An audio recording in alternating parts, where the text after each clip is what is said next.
Behind every world record is an incredible story of heroic effort, determination, and a never give up attitude. Scott Mitchell set out to become the first person ever to cycle through all 109 counties in the UK in just 15 days, covering over 2,200 miles, battling through red weather warnings, mechanical failures, a dangerously low heart rate, and endless logistical nightmares. This is his journey to cycle the nation. Right, so Scott, it's going to read off some numbers to you. Okay. And I just want your initial reaction. 18 weeks worth of training whilst being a full-time carer and full-time job. 4,213 training miles with 293,320 feet worth of climbing. All in the aim of 15-day challenge of mammoth endurance, which had 2,238 miles, 109,787 feet of climbing, with 137 hours and 19 minutes worth of ride time. 109 counties, double world record holder. Yeah, I can't get used to any of that. None of those numbers still don't mean anything. Okay. I still can't comprehend it all myself. Some days I think, that's a hell of a lot of miles, that's a hell of a lot of training, but then the rest of me is going, you trained for this? Mm-hmm. And all of those 4,200 miles in what was essentially 4.5 months of training, just like, well, I'm doing this. So I'm just doing it. And I wasn't adding the numbers up, it was just I have to be ready because the challenge was so enormous. Yeah.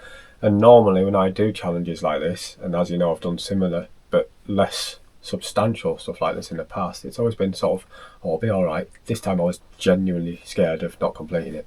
Mm-hmm. For the first time in my life in 9 years of fundraising. I thought, you know what, this is going to be horrible. As a fellow cyclist, like I'm used to crazy ideas and just rides, but when you read those numbers out, like I've written these down and saying them out loud, it's like it just doesn't sound real. Especially then when you consider you're not a full-time athlete. Mm. You've got to be a carer. You've got a full-time job. It's like, how do you like put all that together and still have a functioning life? There's a lot of dead time in people's lives where you can just vegetate and do nothing, which is fine if people want to do that. Crack on. I don't have that in me anymore. I spent 15 years being lethargic and I got fat, I got depressed, I drank too much, I ate too much. And various things happened in our lives, which is, why I fundraise these days. And it's led me to believe that you can fill every single moment that you're not sleeping with stuff that is A, really good for you, and B, enjoyable at the same time, as well as being, difficult. It doesn't have to be difficult. You can just do stuff that you enjoy. Mm-hmm. You can be active, you can do anything, just as long as you're not doing something that's harmful to others. Fill it with something good. Mm-hmm. And use it for good in the same process. There's no downside, as far as I'm concerned, about what I do. Especially, like you said, it's something you enjoy. It helps other people. Some people which are very close to you, and then some people which you would never have met before. Yeah.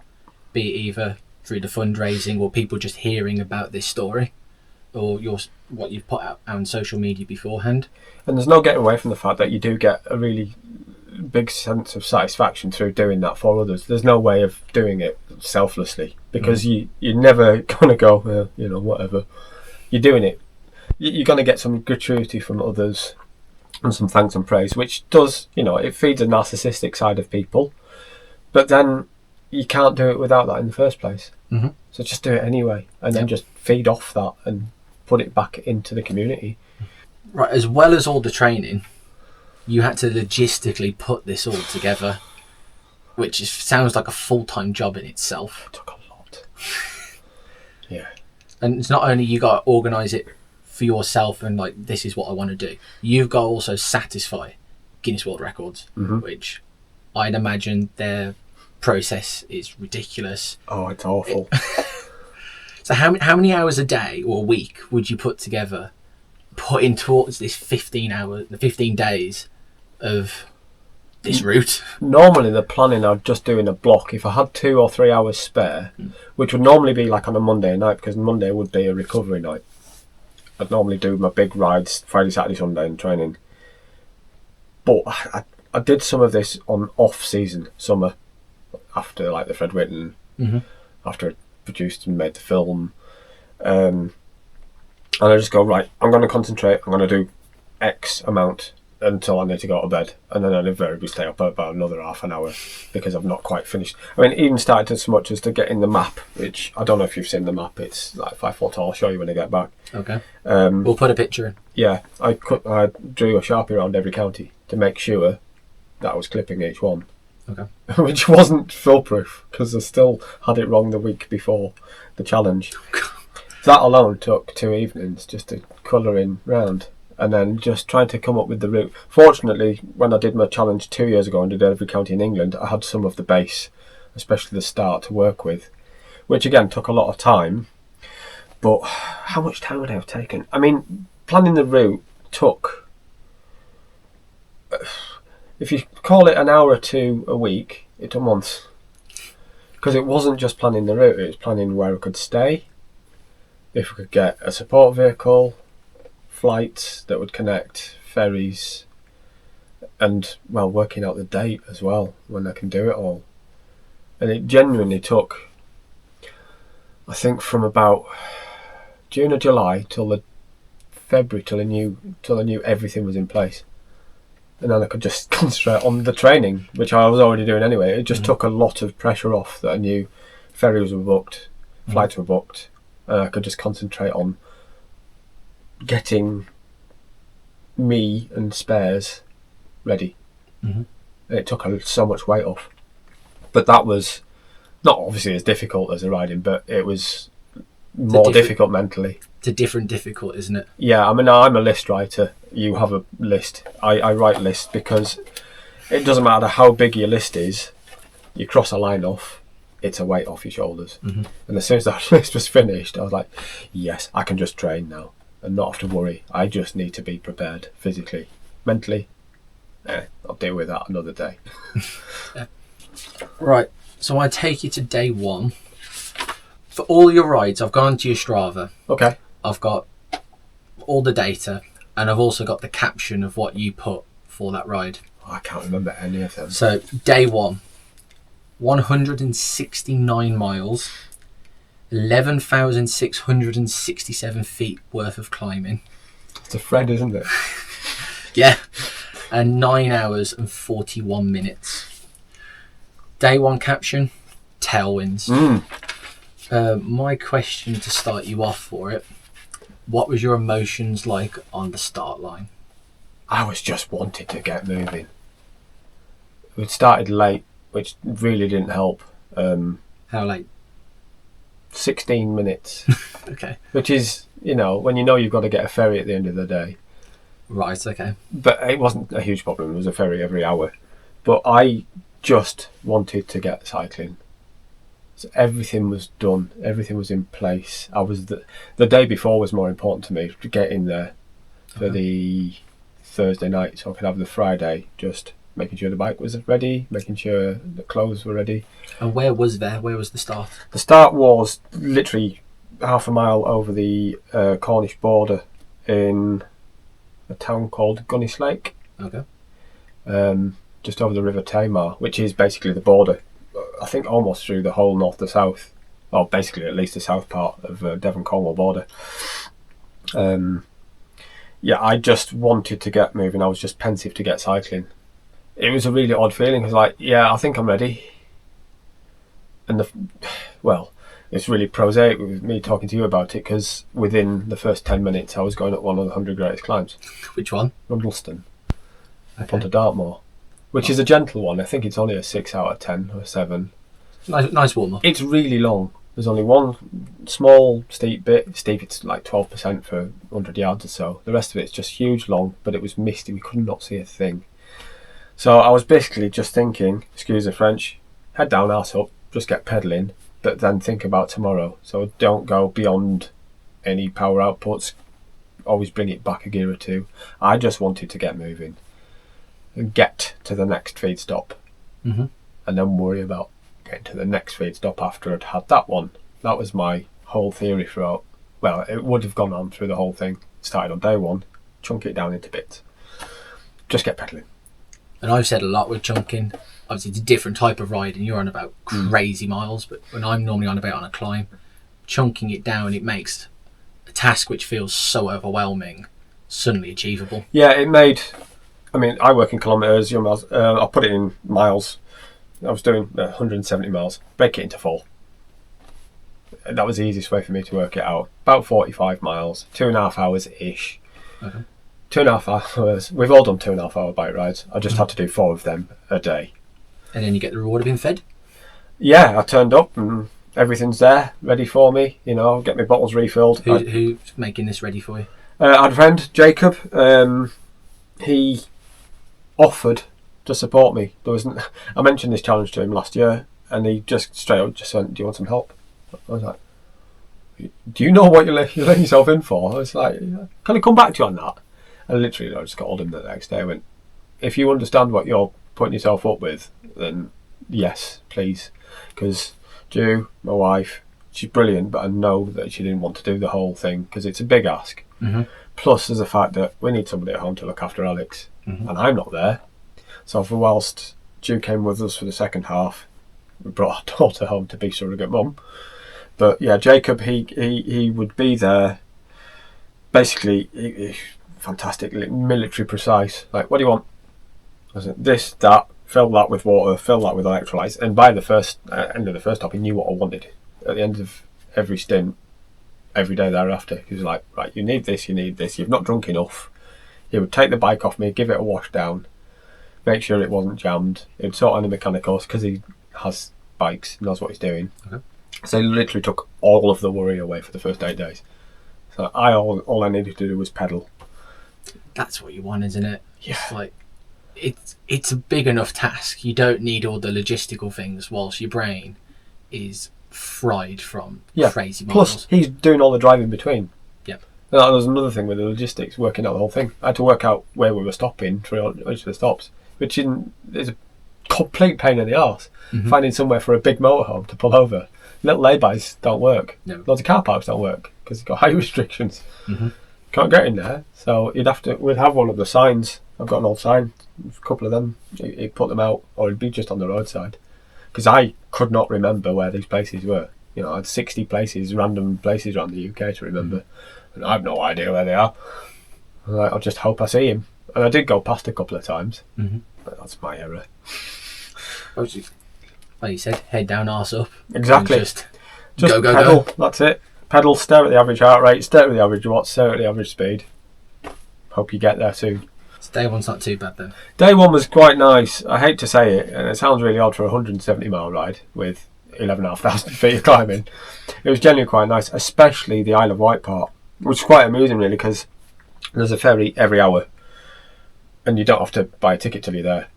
So I arrived, saw Jacob, I got a ride with a mate Robin, rode with him for the last hour as well, he lives down there. He took me through Bournemouth and Poole and what have you. Bought a ticket there, and now there was an hour or a 2 hour gap between the ferry there and the catamaran back to the mainland on the other side. 17.1 mile trip. I thought, you know what, I'll be careful and I'll book it for 2 hours time. I had a mate come and join me again, a mate called John, and he brought somebody else called Xavier with him. That tailwind was there. Took us 45 minutes. We were absolutely flying, which meant it was huge. We were back in Portsmouth an hour earlier because recovery was the most important thing. Extra hour that in bed. meant I could get an hour in bed more, Nice. or just an hour faff, which it turns into. But yeah, getting head down early. Sleep is the most important thing to be able to perform the day after. Right, let's go on to day 2. So day 2, 167 miles. 7,198 feet of climbing, 10 hours and 1 minute worth of ride time, and your Strava caption was get me out of this damn city. Oh, Minimum what's required. yeah, London. So my question to you would be, minimum effort plus 167 miles. Explain. How's that The work? first half was all tailwind. Okay. The cycling out of Portsmouth, there's one hill. For the next, I think, 40 miles, pan flat with the tailwind. Till you get towards Arundel, and then you just turn north, and it's relatively flat. I didn't have to go into the Kent Hills this time. And some of them are, I don't know if you've done any of them, like Toys Hill down there. You mean the Surrey Hills? Yeah, there's some spicy ones out there. Mm-hmm. And I actually rode past a sign that said Toys Hill. I went, ha ha, not today, Simon. Yeah, it was. I didn't have to put much effort in to go at a decent pace. I wanted to make sure my whole ethos with the whole thing was go there at a half decent pace. I wanted to do between, well, up to 17 mile an hour average to give me enough time to recover properly, but not burn too much in the process. Some days it would be quicker, some days it would be slower, but it would average out. So the minimum what's required was, if there's a tailwind, don't try. Just let the wind push you. And it worked out perfectly. Through London, I mean, last time I was trying to race the traffic lights to try and chase through the next green before it turned red. Mm-hmm. It's not worth trying. So I was just pottering through, and there was still going to be the fastest thing through London. Yeah. Trying to move through London is just a nightmare. It's horrible. What day was it? It was a Sunday, so it wasn't awful, but it's still London. And because of the nature of the route, the city of London, the dead centre, is its own county, so I had to go through there again. So you was in Zone 1? Yeah, that does sound like fun. Yeah, and Westminster was really busy. Hyde Park, there was a big pro-Palestine protest on at the time, and they were all stood, thousands of people on the cycle path, and police that weren't moving people on. I don't mean it that way. They weren't telling people to get out of the way of cyclists, and there were a lot of cyclists. Mm-hmm. It was. Oh, I'm not going to say it was annoying. It's a fact of life, because I'm actually sympathetic to what they were doing. It was just a small frustration, because again, I always want to get a crack on, and just going up the Edgware Road to go up towards Watford. It's just a long, flat, incredibly dull northwesterly road, and it's busy. Takes you up through all sorts of suburbs. There was a stop there, with broken glass everywhere. It's all these extra things in cities. You've got humans, buses, angry humans, other cyclists. It's just, these cities are angry, aren't they? Especially with cyclists, we're not liked. No, it's trying to be in a city with traffic, being respectful, as well as taking advantage of being on a bike. Without putting anyone in danger. Because, I'll never run a red light, because, we're YouTubers. You shouldn't do that for a start. If you get caught doing it, you're just going to be hung, drawn and quartered for a start. Look at this idiot. He's always promoting being nice to people and running red lights. So you never run red lights. But you just take advantage of every little cut through possible. If a car stops, you cut through a gap. But as long as it's not dangerous, I was just making sure I could get through and just get out of the damn place. And just get back into the hills towards Wiltshire and Middlesex and out there. And the thing I always found difficult on the few occasions I've gone through London is all the buses are electric. So you don't even hear them. No. Until they're like there. You can accidentally draft them though. But what invariably happened, because there was one, I can't remember exactly where, I think it was right through the centre, the historic centre. There was a bus got in front of me. I was like, oh, that's awesome, because there's no diesel in your face. But then they keep stopping. So you just keep leapfrogging each other all the time. Like, no, right, I'm just going to have to put the hammer down a bit and get out of the way of this. Which means you end up with the Just Eat scooters. It's just another hazard. Just go, no, what am I doing? Like you said, just get me out of this damn city. I'm in the countryside, I don't like cities. Country bumpkin. That's day 2. That's day 2, yeah. Right, so day 3. It's a bigger day this was. This is 179 miles. 9,967 feet worth of climbing. 11 hours and 2 minutes ride time. Yeah. So you put on your Strava segment, your Strava caption, monster headwinds, epic cloudbursts, discover the true meaning of mind over matter. Oh, yes. Because I finished... Where did I So finish that day? I finished that day in South Wales, didn't I? Yes. So what is the true meaning of mind over matter?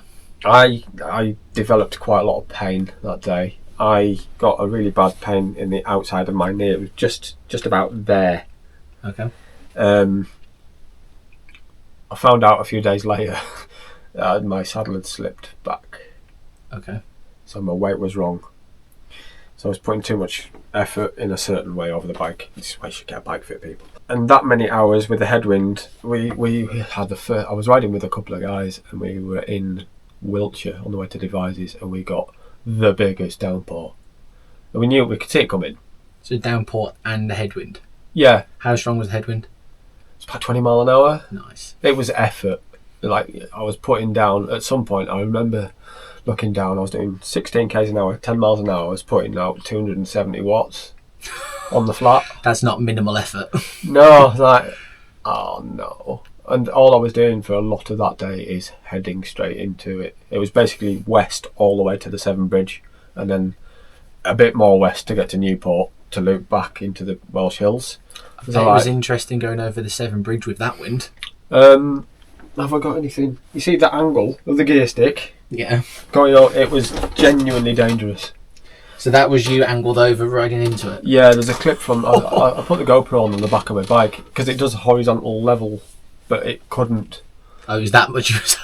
Well, you've been over the Severn Bridge, I assume. I went to, but then I had the same problem. I forget this, so right. I turned around. Yeah, so there's traffic separated, and then you've got a separate lane and fence. Yeah. I was genuinely terrified I was going to get blown over the fence.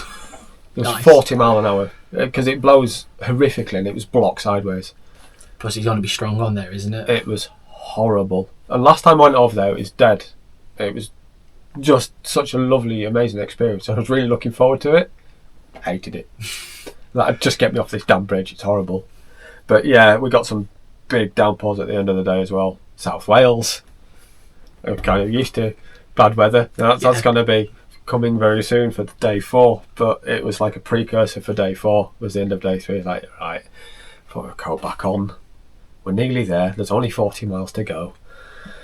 How long would that 40 miles have taken you? I think that was 2.5, 3 hours. 2 hours 40, I think, something like that.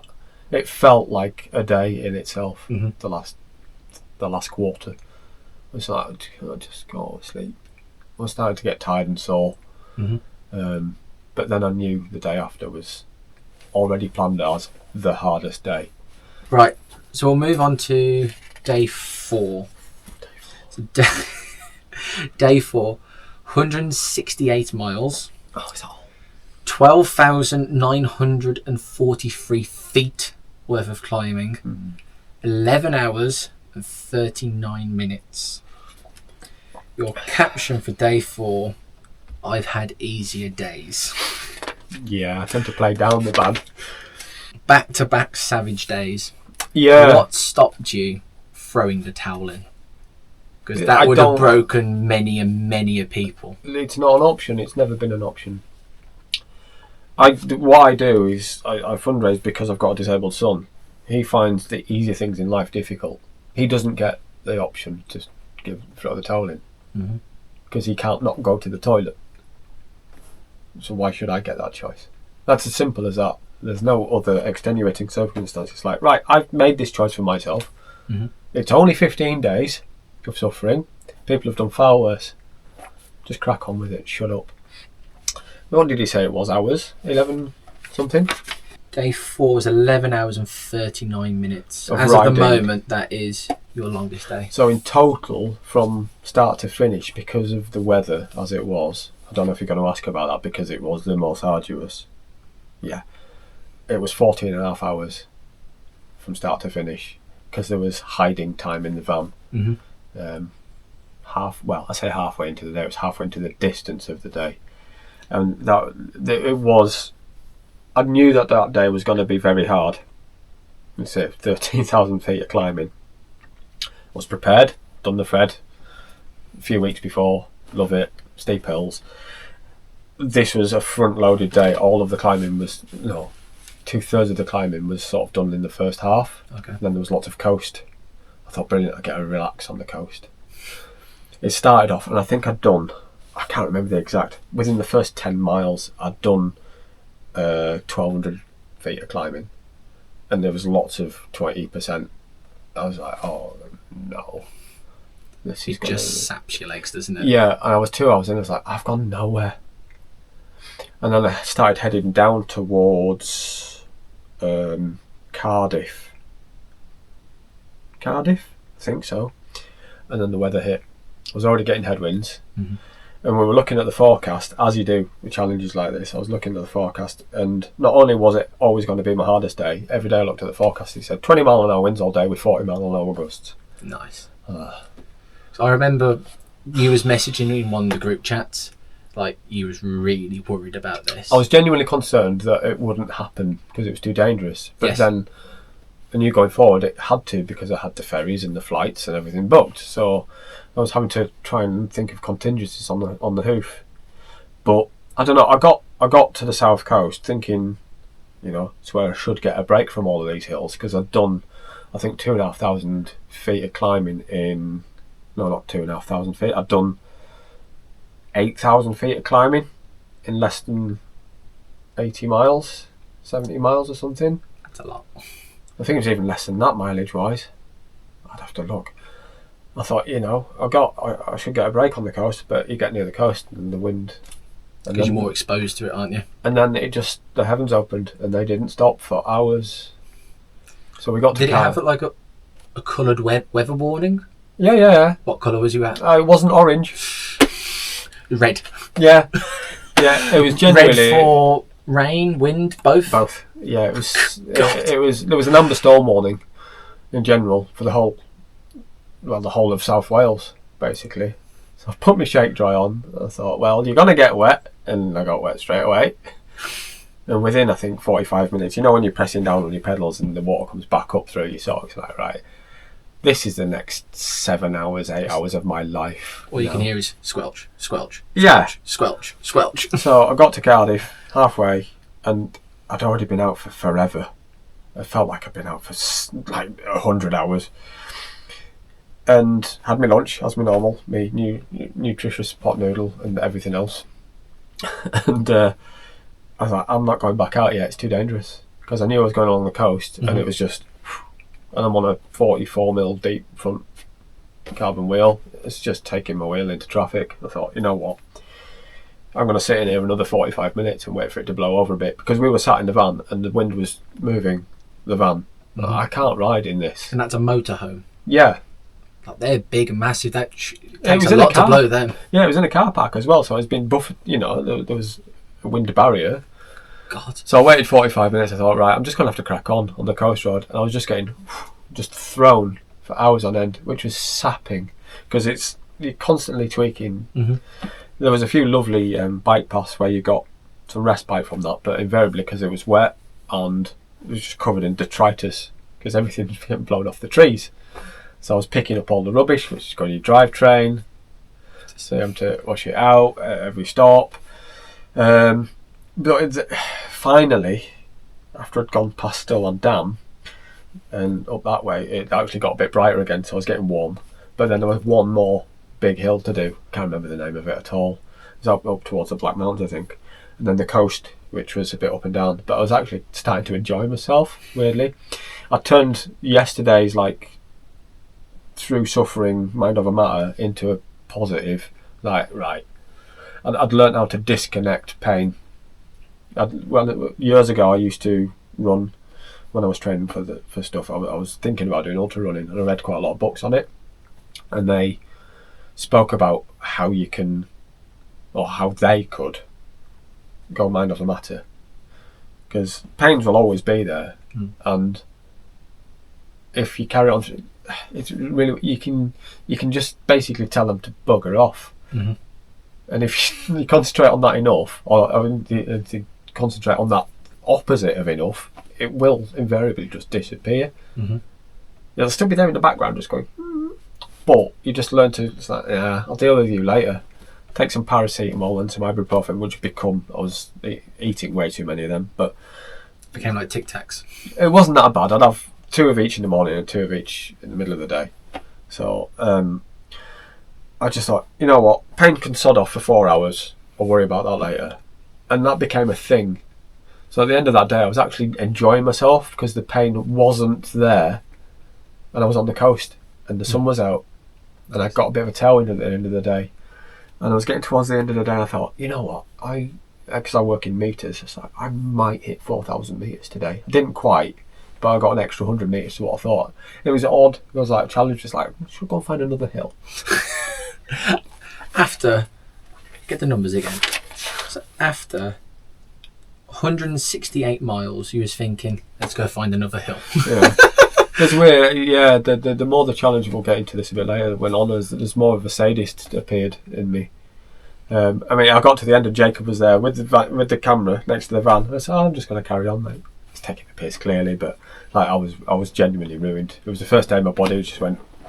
I bet there was almost a feeling of like, if this don't break me, what the hell's going to break me? I bet there's a feeling of pride and satisfaction in that. That was the whole ethos with that day. If I could get through day 4, I could do anything.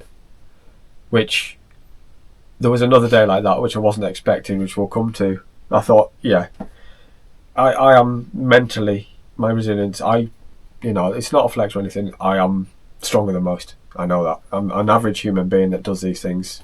I'm just like you, I'm just like anyone who watches this. But it comes through reps, doesn't it? Because I've done a lot of stuff to become mentally resilient, and I've got the free excuse that I've got a boy that doesn't get the choice. It's an extra tool in my chest, basically. But then you still have to go out and enact these things. Mm-hmm. So, I've done a marathon round an athletics track. I've done hill reps for 100 miles. I've done silly things. Like, I don't know. I don't know if I'm lucky in that respect. Or if I've well, it's lucky because you've earned it. Yeah, I might be lucky in the fact that I could even think about contemplating it, and then I could go out and just train my brain to just go, just crack on. But it's just doing that little something. Because if you started off doing what you've done now, like you wouldn't have done it. No. But how you started with just small chunks, and if you continue to build, that small chunk then becomes a mountain. Yeah. Of evidence and proof, but this is what I can do. It's nuts, and I always think back years. I went out for a ride with a mate in the village, Loz, and I did a 45-mile ride, and I was really proud of myself, and I should have been. We saw someone today. Like, you've done 45 miles. That's amazing. It's like, and it's not a flex because we do this all the time, but it's a little ride. It's like that's just popping out for two and a bit hours now. But nobody can do a big thing to start with. No. You can't walk to the shops without stepping out your door. I remember the first time I rode from my house to Birmingham New Street, which is only 6 miles, I was dead. Couldn't ride my bike for the rest of the week. Yeah. I was ruined. And it's something that everyone should try and tell others. Like, I mean, you see it when you watch London Marathon every year because it's part of the BBC's yearly coverage, isn't it? Mm-hmm. Not one of those people has gone out and immediately run a marathon. No. They've put months of training in. Mm-hmm. It's the same ethos. I'm sort of 9 years into training now, but specifically for this, granted 3.5 years. It's just a vast amount of work. You add it all up, it's mental just to do what effectively is 10% of what I've done training wise. It's all the prep. Yep. You see it a lot. Oh, I couldn't do that. No, you couldn't, but you can learn to. That's the thing, yeah. You got to do the work to get to it. Yeah, and that's what people don't see. Getting to the start line is the hardest part. That's what people don't see. Right, so that moves us on to day 5, which was beautiful day 5. 170 miles, 10,200 feet worth of climbing, 10 hours 15 minutes, and your day 5 caption on Strava, the polar opposite to yesterday, with a little love heart at the end. Oh, day 5 was glorious. My question to start you off here is, Snowdonia is just the best, isn't it? Isn't it? It's just incredible.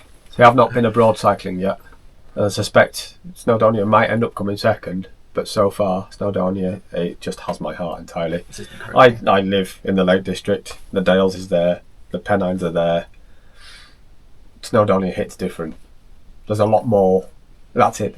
There's not more one thing, there's just a lot more. That's the only way to describe it. Scotland's the same. Okay.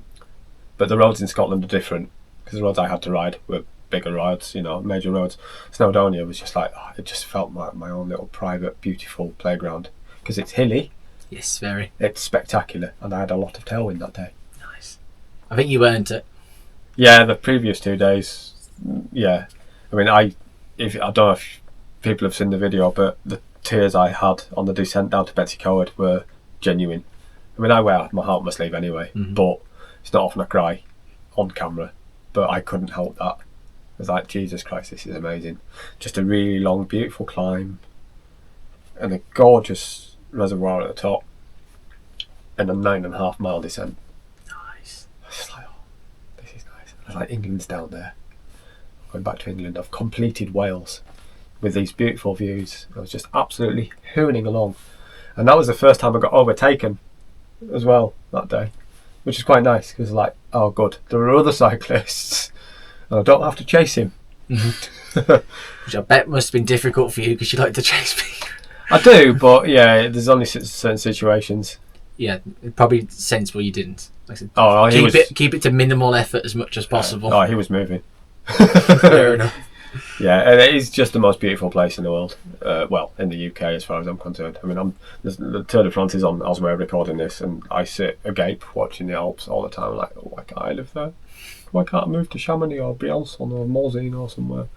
But Lake District is less than an hour's ride. Dale's a 30 minutes ride. Pennines are just up the road. Snowdonia is a 3-hour drive. It's not bad, is it?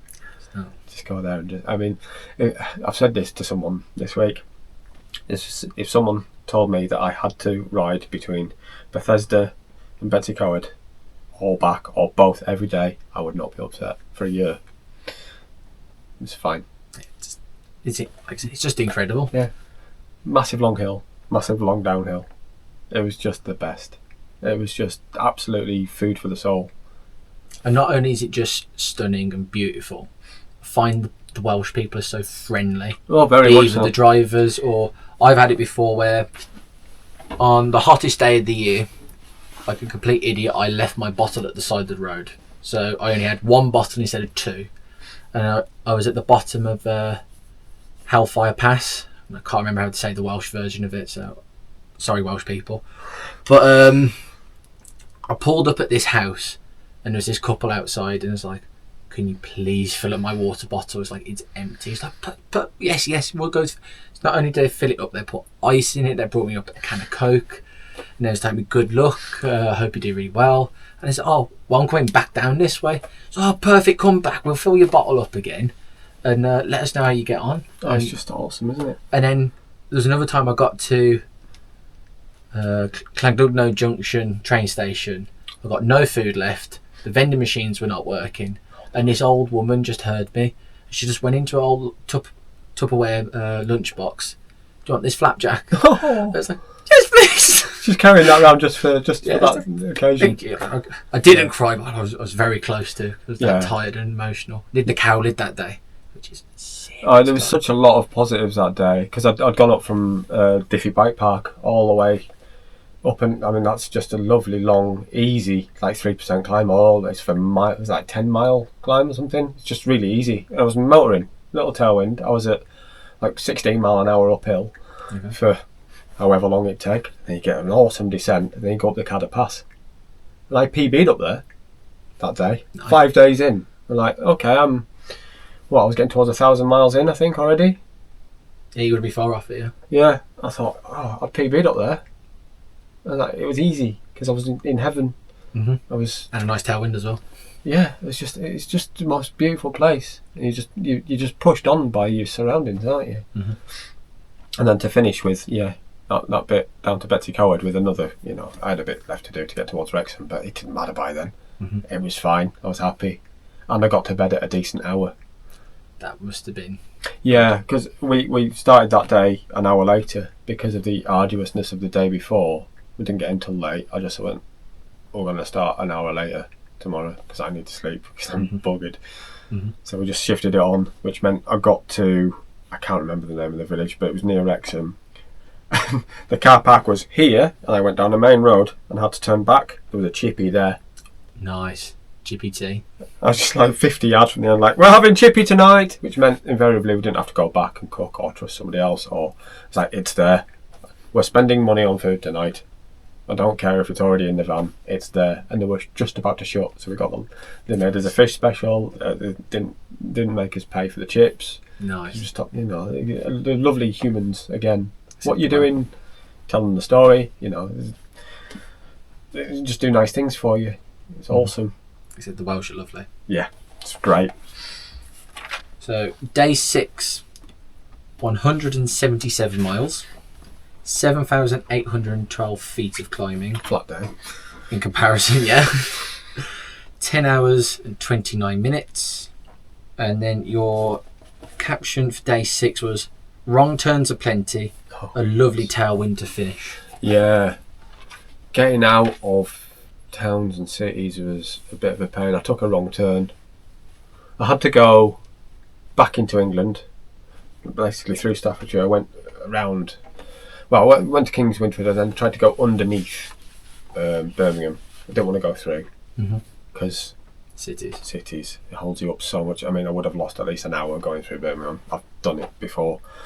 I tried to go on, my route sent me on a dual carriageway, and I try to avoid dual carriageways, especially near cities, because they're dangerous. There's no ways around it. And I looked at it, I thought, nah, this is too busy. I'm going to reroute. Got me Wahoo, zoomed out a bit. I thought, ooh, side road there. That's going to link me back up. I could go back round there. And it took me back round after about 4-5 kilometres, 3 miles, back to the wrong side of the dual carriageway that I couldn't get out of because there was no way to get to the other side. So I had to go back round to there, which ended me up on that same dual carriageway via another diversion which I took, which basically it meant I would have only had to have done 200 metres on that dual carriageway anyway, more than I would have done. So I should have just stuck on it. Should have stuck to your original plan. Yeah, and then Coventry. I went through Coventry. There was no way around Coventry really without for the plan to hit the counties. I thought, you know what, Coventry's little, it's quick and easy to get through because the city centre's tiny. I got out the other side on the east side and I got basically, I thought, oh, it's a bike path. It wasn't. It was for a bit and it turned into a field and there was a rutted path and it was literally just hedgerows and I was tucking in and it was horrific. It was like MTBs or people on e-bikes had been, not e-bikes, scooters. And motocross bikes had just tore a field up. Like, how am I going to ride through this? What have I done here? But then it's not ideal for a road bike. No, it was something. This poor bike was putting it through. I mean, it's a bike. At the end of the day, you have to have. I have mechanical sympathy, but then at the end of the day, it's a bike. Just have to crack on. And I was wincing. And I thought, oh no, everything's gonna clarted up and full of crap, and I'm going to lose watts. It's going to slow me down. But then invariably I sort of got out towards Lutterworth and the tailwind appeared and I thought, oh, this is nice. Again, some busier roads, but because I had such a tailwind, I was getting a draft off all of the passing traffic on the bigger roads, plus a tailwind. At some points I was hitting like 35 mile an hour on the flat. It was nuts. Like, I approached one downhill roundabout at 45 mile an hour and I felt like a one-man Tour de France peloton, just going, it's just the best. But again, immediately took another wrong turn because it doesn't matter how well you plan these routes, if you don't go over every single mile, you can't get everything right. So I thought, oh, I'll just dive around here. Wrong. And again, it's like, oh damn, it's another minute, and it just starts eating at you. It's like, why have I done that? Why didn't I check that at home? But you can't go through nearly 2,200 miles, mile by mile, because for the most part they're going to be fine. Just some of them weren't, and especially that day. And plus, with all the roadworks always going on, you may get there and the road's closed. And yeah, I went through some closed roads, but normally, little tip, if it says access only, you're fine. It just means it's narrower than a car, or there's a few cones up, and the workers don't give a monkeys. Although I've come a cropper, fortunately not on the challenge. I did a ride with a mate a few weeks beforehand. I think it was about a month before. I thought, you know what, we'll be right. It's down the Forest of Bowland. We'll be fine, crack on. Picket fence, 20 foot wide, 10-foot deep trough. They don't always work. Yeah. Sometimes you have to take the long way around. Mm-hmm. But yeah, in general, it was not a bad day. The knee was proving really troublesome on day 6. Okay. But again, I was just trying to ignore it because I had a tailwind and I knew I had another tailwind for a bit of the next day as well, which really helped. But yeah, it was. I think it was quite a quicker day. It was towards 17 mile an hour again that day, despite the cities. So I was pleased, but starting to really suffer. But It's understandable. The amount of miles you've done yeah, for a week now. And my way of trying to put up with suffering is pretend it doesn't exist. Just get to sleep. That was the plan for that day. Just fall asleep. Again, I can't even remember where I finished that. I was sitting here. Yeah, so I was on someone's drive again. They fed us and yeah. It's just at the end of it, I just wanted a shower and go to sleep.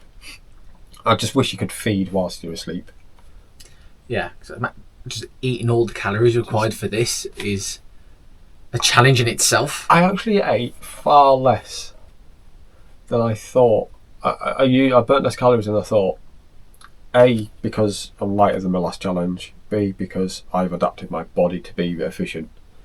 At least I think I've. My biggest calorific day was 5,500 calories.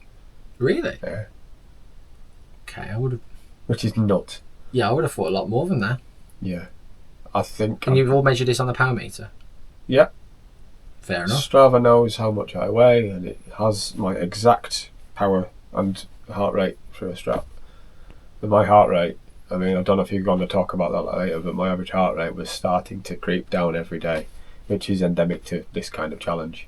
Well, yeah, 'cause your body's, however much you train for it, your body does not want to do that. Yeah, recovery is important. When you don't recover, or let's say don't have a day off, your body's just going to go, oh no. And again. Yeah, we'll come more into that later actually, because it becomes really important later on. Right, so day 7. Day 7 was the flat day. Yes. So 173 miles, 3,799 feet worth of climbing, if you want to call that climbing. Nope. 10 hours and 19 minutes. Your caption, did I mention I severely dislike flat riding? Yeah. Which I totally agree with. Flat riding is just boring. So where was this, like Lincolnshire way? Yeah, it started sitting the Ots at Cambridgeshire.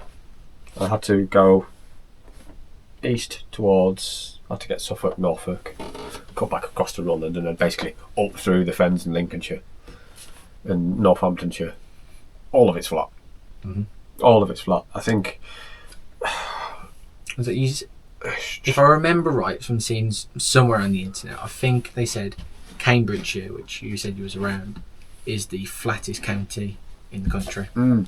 Yeah, well, to put it into perspective, I mean, 2 years ago, I was finishing in Cambridgeshire on one of my challenge days, and I had something like 25 miles left to do. I had 80 foot of climbing. When I go climbing at Kendal Climbing Wall, it's 84 feet. That's mad. The problem is, you don't get a break. Yeah, it's relentless, isn't it? I'm happy to put a decent amount of watts in. I won't say big watts because I'm not that good. A decent amount of watts in, up a hill, and then enjoy the descent. I mean, I will try on the descent because, I love descending. But you get a break from it. If it's flat, you do nothing but pedal, and you do nothing but the same speed.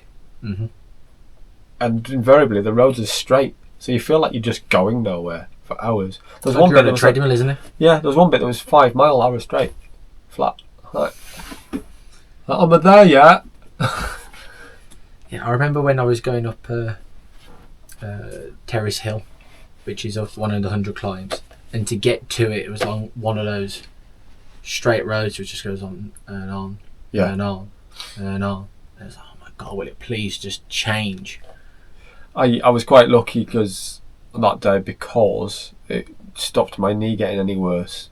A, because it was just flat. B, I was joined by a couple of guys, and one of them was my bike fitter. Okay. And I said to him, I think, how far was I in? I was a couple of hours in that day, and he'd ridden out towards to meet me. And I had people ride with me on a few of the days, and it was just the best. Just take your mind elsewhere. Mm-hmm. And I said to him, "Oh, my knee's hurting just here." He went, "Is your saddle slipped back?" I'm like, "Well, I'll have a look at the next stop." So we got to the stop, looked back in it, and moved back about that far. That far, 10, 15 it's mil it caused was. that much problem. Because they were doing a lot of hours. Mm-hmm. Yeah. So it never got any worse after that. I mean, it was bad, Okay. but it didn't get any worse. I don't know if it could have got any worse because I'd already blanked it out. But yeah, again, importance of a bike fit. Mm-hmm. But it made a huge difference. Like, oh, something. I found out my saddle had actually slipped down as well. I have. I'll try and get a picture. I put I've got heat shrink on my saddle seat tube. Okay. And it obviously has a finite point at the bottom, and it won't slide in to the frame. And I sort of know what the gap should be, and I can see that's dropped about 3 mil.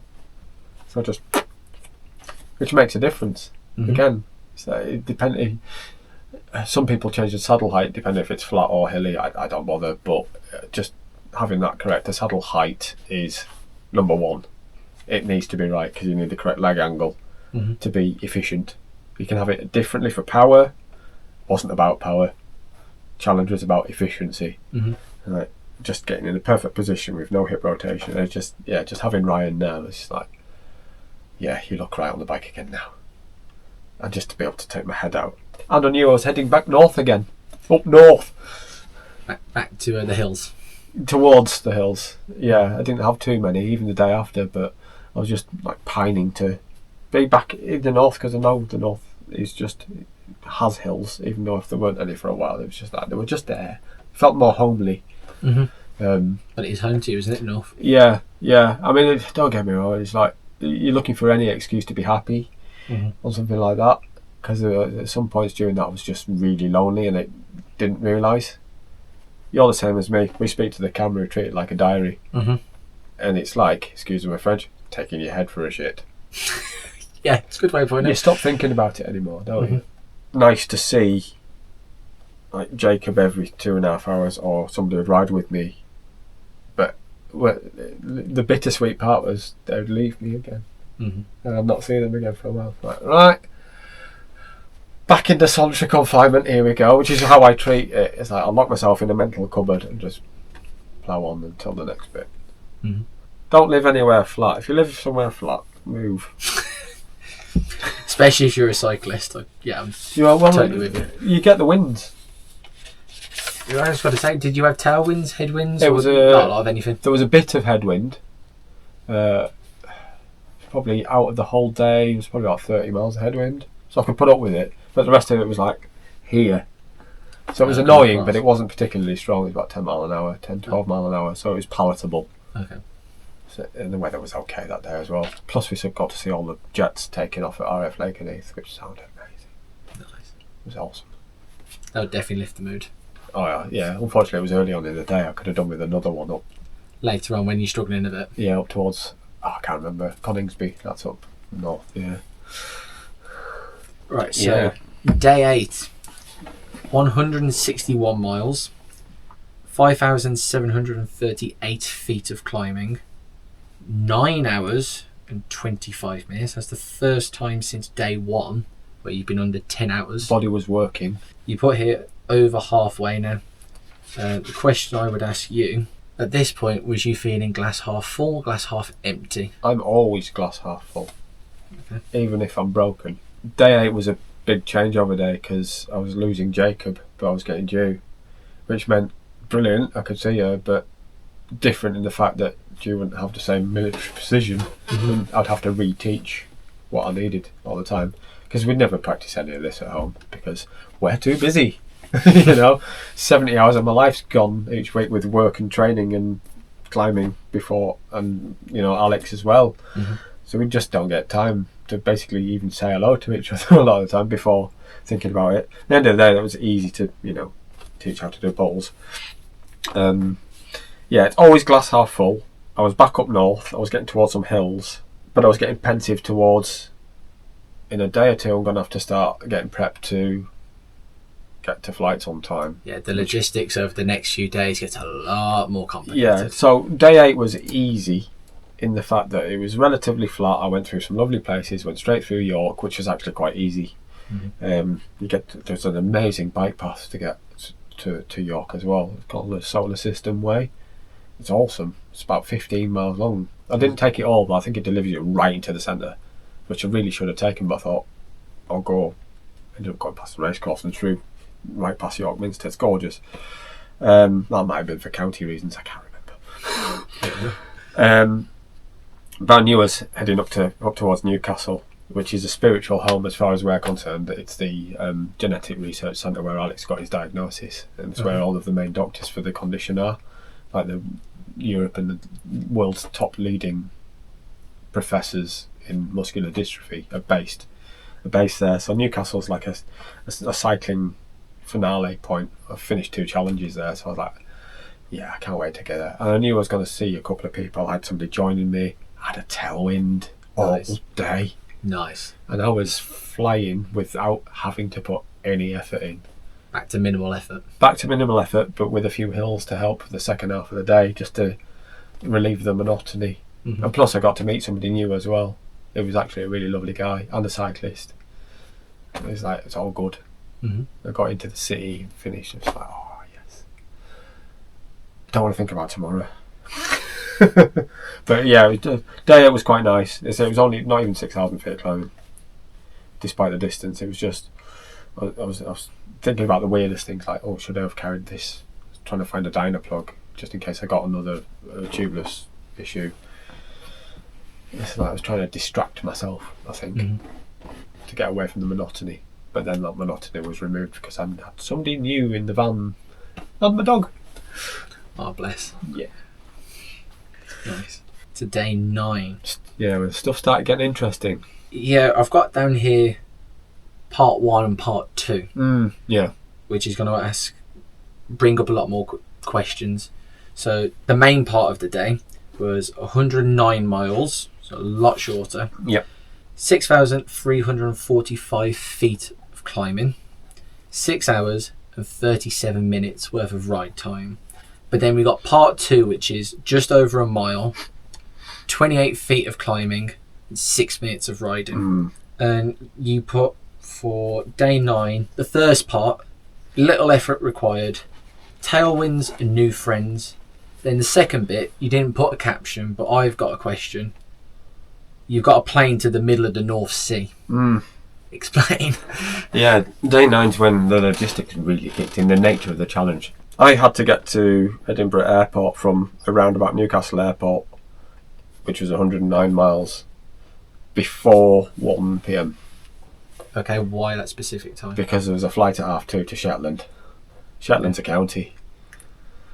Right, okay. I had to go to Shetland and Orkney and later on the Hebrides. They're all counties. So basically I had a 6.5 hour TT in rain, but with a tailwind. Probably a good day to choose to have tailwind. And some of those hills were actually a lot longer than I was anticipating. I think it was the first hill I didn't enjoy because it was a really busy road. Okay. And there's too many, not close passes, but closer than I like. And I'm really chilled about stuff like that generally as well. But it started off really nice with lovely sunrise. I think I set off quite early that day. So I think it might have been bang on 6 o'clock. Lovely tailwind. And then I think it was about an hour. It's just puddles everywhere. And again, when the rain's coming up at you, as well as down. In fact, I go back to day 4. I fitted mudguards on day 4 because the weather was that bad. Okay. Despite having fit them before, they didn't really work. They kept rubbing on the tyre. I nearly cut a groove. I actually cut a bit of a groove in the front tyre, and I rubbed through the paint on my frame. Oh God! So they never got put back on again. Your paint job of your bike is it's a one-off. It's a work of art. So they never. So the rain is just coming up at me from the front wheel. It's coming down at me. And I'm just going, I just need to get a wriggle on because I was just terrified about missing that flight. Because if I missed that flight, the challenge was over. That's serious? Well, the challenge not for the charity thing, but for the Guinness aspect. Okay. The world record aspect, I had to get there because if I missed that flight, I would miss the flight to Orkney the day after, and then miss the flight back to Edinburgh the day after that, and then I'd not make up enough time to be able to get to the other parts of that later on in the challenge. So I had to just shut up. My stops were like 5 minutes instead of 15 or 20. Because the stops every day, I didn't want to waste more than an hour a day at stops. But I think I had 3 stops, like 5 to 10 minutes tops. Just go. That was it. Just get a move on. And then again, finding somewhere for Drew to park in the motorhome near Edinburgh Airport, because you have to pay a fortune to go into airports these days for more than 32 seconds. Get the bike in the bike box. Remember how to do it. That was something I had practiced at home. Yes. Especially for a tired brain, you need almost like muscle memory. Yeah. Fortunately, I stopped the ride. Because when I got to Stornoway, I was like, oh, I've taken my Wahoo off. I was like, where is it? Bollocks. So I rang Drew. I said, is it on the bike? She said, no, it's in. Sorry, is it in the van? I was like, yeah, it's here. She turned it off. I was like, oh, and I couldn't remember if I'd recorded the ride. Because if you don't end the ride, that day is gone. It's like, that never happened. And genuinely, it's like, if it's not on Strava, it didn't happen. Oh, yeah? I had no proof of what I'd done that day, apart from what I'd held on the camera, and what that you could have just done anything to create that footage. There's no proof.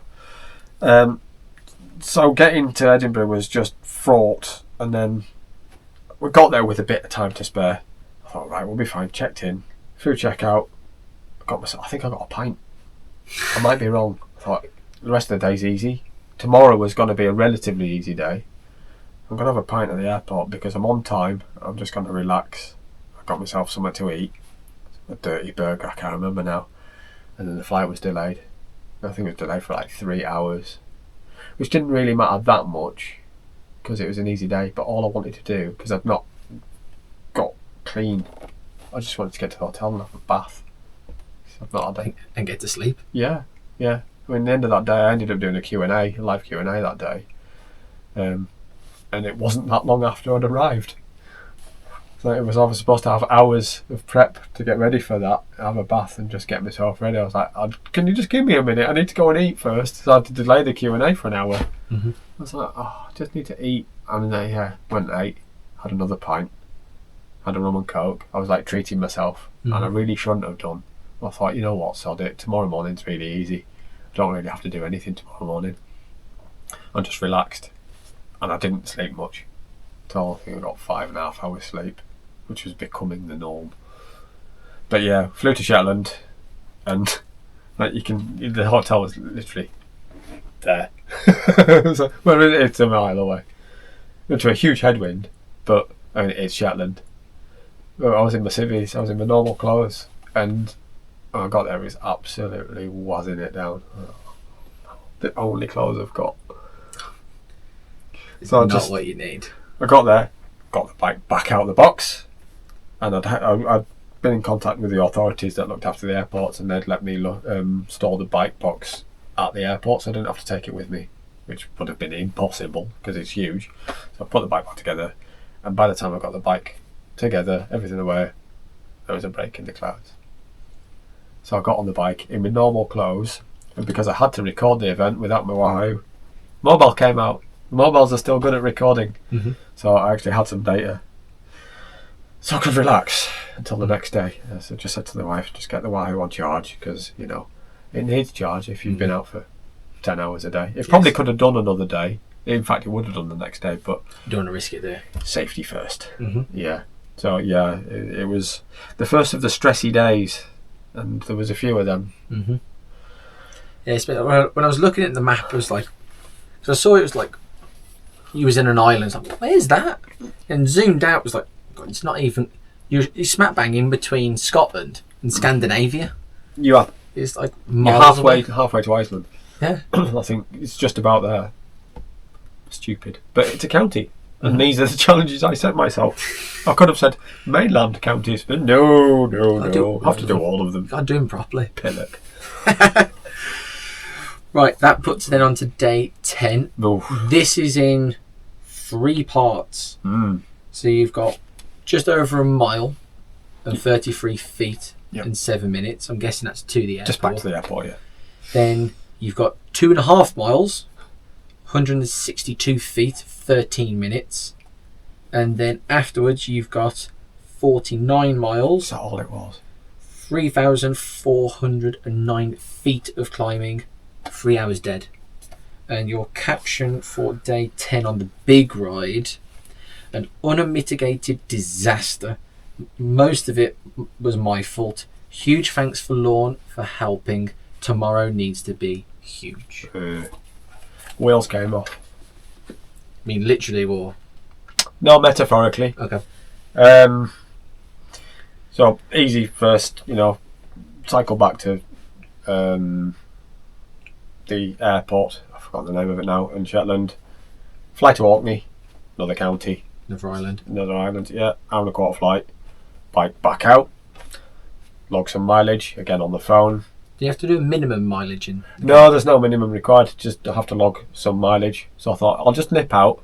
Knee was absolutely killing me. I had no painkillers. Oh no. So I just went out. I thought, that looks nice down there. Went to there. Boring. Turned around. Went back. Sat in the airport for about 4 hours, 4.5 hours. Just playing Sudoku, watching YouTube in the airport. It's like, you know what, I'm just going to do sod all. Went to the cafe like 8 times because eating, I'm allowed. Are you burning enough? Yeah, and then the flight, every flight was delayed back to Edinburgh. I was like, oh, not again. Not again. Turns out our flight wasn't particularly delayed. It was like 30 minutes or something like that. Anyway, so I got back to Edinburgh, met you at the airport, went back to where she dropped me off. Has to be a continuous ride. Weather was looking quite nice, so short sleeves. It's fine. No. So the week before, I realised that I'd missed South or North Lanarkshire, so I had to add. I'm trying to work out in miles now. Probably 29k. What's that? 15 miles, 16 miles onto that day. It was never going to be a huge day to start with, so it was going to end up to be, I think, 85. It was less than 100 miles, but the wind was horrific, and it got really cold really quickly, and the roads were awful. I got to the county border with North or South Lanarkshire. I forget which one it is.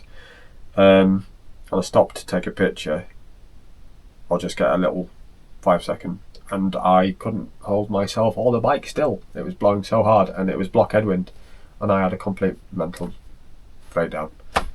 I was genuinely, there was goosebumps because I was so cold. It's my own stupid fault, but I knew I had a 17 mile straight ahead of me into this wind.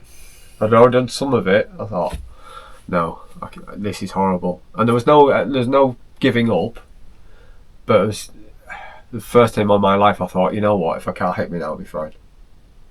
It was, and I've spoken about mental health before. There was no giving up. It's like, you know what, I'm going to turn that into something else. I thought, if I lay down now and let nature take me, that's the way to die. And that'll be okay. It was disgusting. I managed to get a few more miles down the road, and sort of I turned right and got a block crossy headwind, which wasn't, only terrible, and ended up getting so cold I just stopped in a hamlet somewhere and knocked on someone's door.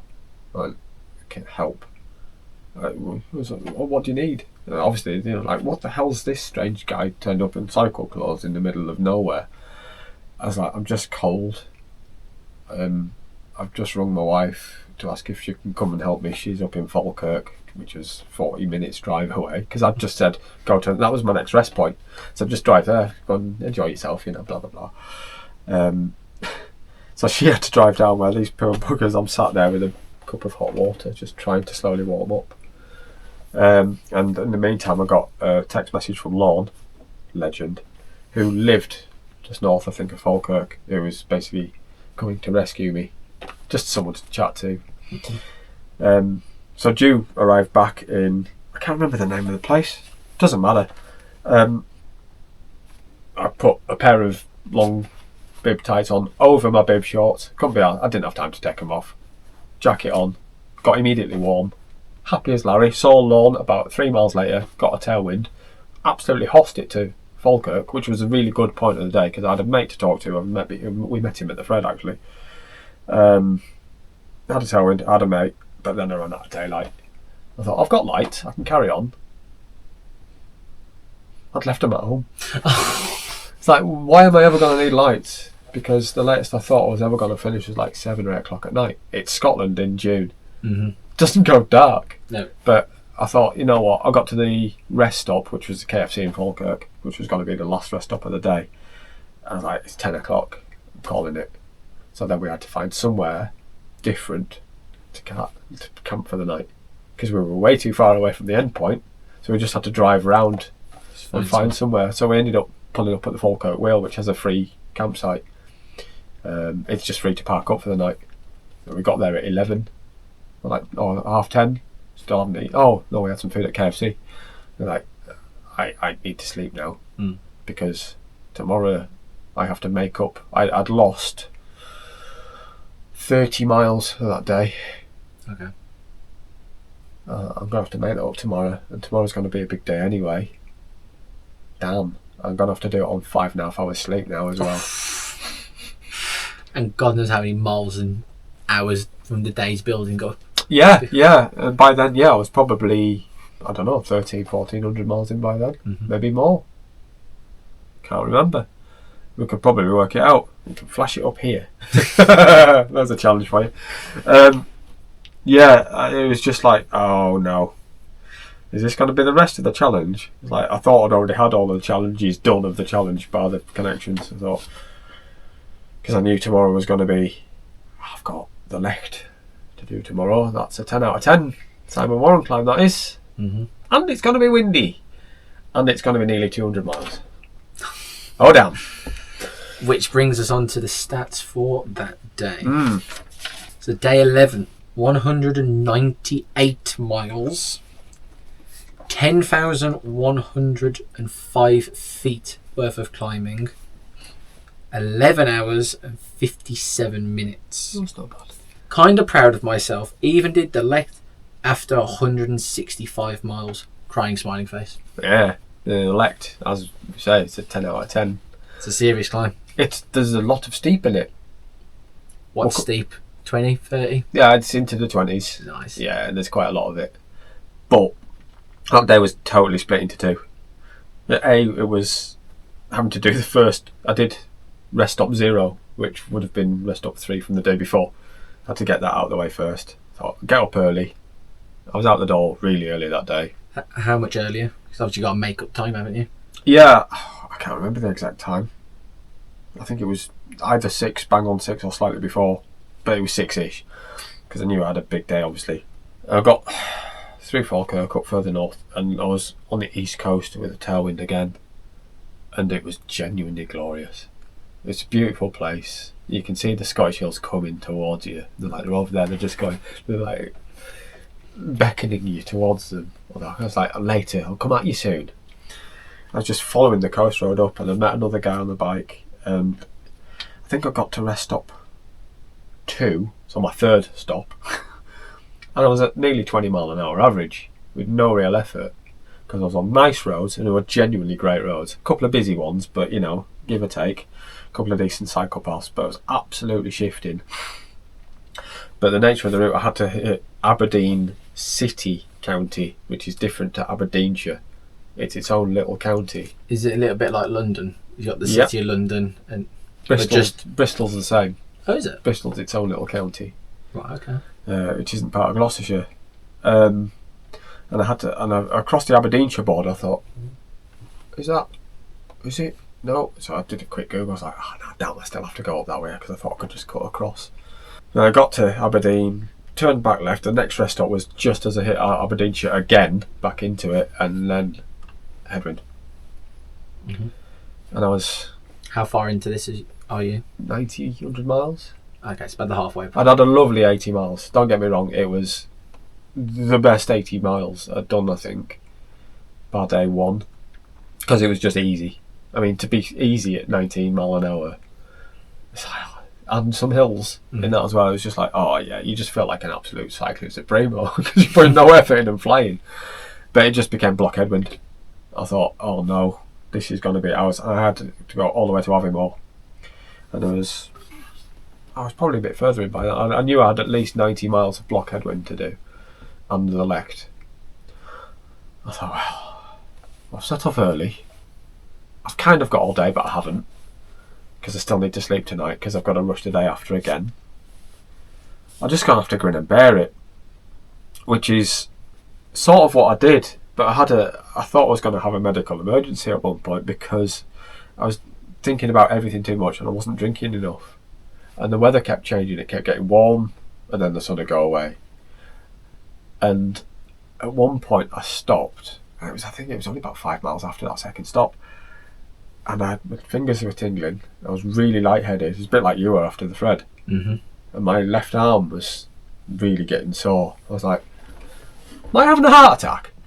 And I went, it's okay. Honestly, I was like, you're just so laid back about it peace all. descended upon me. I thought, you know what, if this is the way I'm going, what better way to die? You know, fundraising and doing something you love and helping others. And I was like, yeah, that's okay. Anyway, I sent a message to you, and she didn't get it because she was driving. She came past me in the van. I signalled at her. So she slowed down. I caught her back up. Went, just slow down a minute. And she slowed down. I caught her back up and I threw the jacket in as she was driving. I was totally dehydrated. I'd had nothing to drink all morning, really. Okay. I'd had, I think, a bottle and a half in 110 miles. Is And it I was on like- the small bottles, not the big ones like Yo-Yo does. Okay. Because I was stopping every 45 miles. Didn't need to take big bottles. Was this because you were so conscious of making up time? Yeah, It almost like got left behind the idea. yeah, and then because I was in a headwind, which was slightly crossy, it was actually quite difficult to take the bottle out at times because one hand that wasn't working correctly, it would just throw me across the road. Mm. And there's traffic, and I didn't really want to die. No. Not that way. So, yeah, and then I just put my head down and it just felt like the longest afternoon ever, despite it being utterly stunning in the Cairngorms. It's beautiful up there. Mm. I always knew I had the lect coming. But then, weirdly, it's like you pick up on the tiny positives when you do things like that. You just grasp at anything to make you happy. There's a little tiny hamlet called Cockbridge, I thought, just before the lect. And the Purell knobhead in me, so I'll just get there and get a picture. That's enough just to get me there. And the rest stop was just there as well. I thought, you know what, and I'll worry about the lect in a minute. And I got to the bottom of that, like I say, 165 miles in when I got to the bottom of the lect. Mm-hmm. Which was up there with, longest days already. Mm-hmm. I think I've got this 10 out of 10 climb to do. For context, Hard Knot Pass is a 10 out of 10 as well, Yeah. which a lot of people know. 33% climb, it's brutal. So for this climb to be classed the same difficulty, Yeah. On day 11. it's a serious challenge, this. Yeah, and I'm 10 hours in by now. And I looked up and I saw the roof of the van in the distance and it looked like it was climbing stairs. I just went, oh. Just what you want after 165 miles. Yeah. But it turned, so the first part I got a little bit of tailwind up there, which doesn't really help when you're hitting 20% when you're not Every knackered. little helps though. But it weaved around and then I sort of managed to sort of wiggle my way up it quite nicely. I thought, you know what, I'm actually quite enjoying this because I'm just concentrating on the suffering of climbing again, which I love, genuinely love. You're the same. Yep. When you're climbing like that, you just put yourself back in the mindfulness of what you're doing and nothing else matters. Mm-hmm. And I got to the top.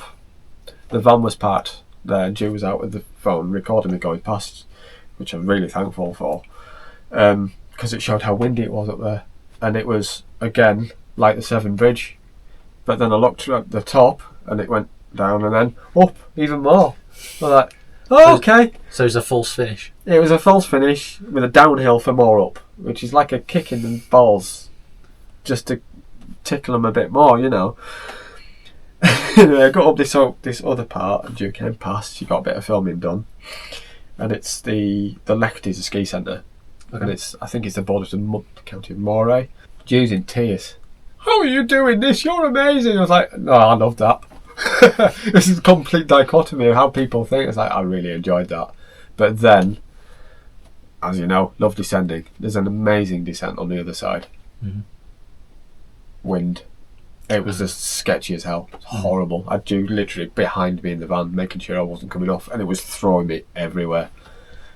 And I still had another 30 miles to ride to get to Aviemore. I was like, I'm 30 miles. The speed I'm going, at one point I was on the flat doing 10 miles an hour. I was like, I can't spend 3 hours doing 30 miles. Fortunately, after that was generally downhill.